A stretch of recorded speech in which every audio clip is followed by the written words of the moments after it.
All right, back on the Cummins 6.7 with the front oil leak here. All right, so it's time to get the fan off. You guys will always see that this is the way I do my fans. First of all, I've already sprayed PB Blaster down there in the on the fan nut. That way, in case there's corrosion or anything like that, it's ready to come off.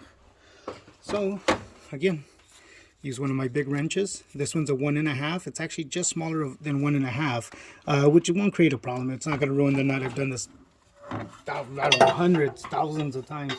But it's a very tight space compared to the Power Strokes or the Duramaxes in here, which is not a problem, but here we are.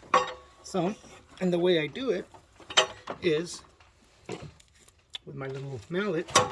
It's no different than an impact fan tool.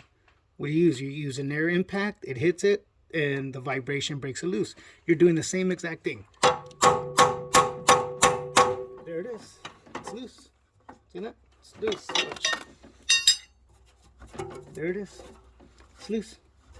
Fan's ready to come off.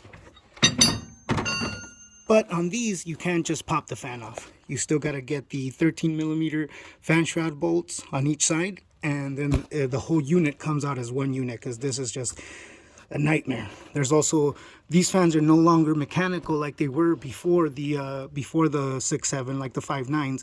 These are now electronically controlled, just like the 6.0s, and eventually when the LBZ started getting it, those became electronically controlled. If I remember right, the LBZ, yeah, the LBZ, I believe, started having electronically controlled fans, if I remember right. All right, well, let me get to it. I'll show you how that comes out.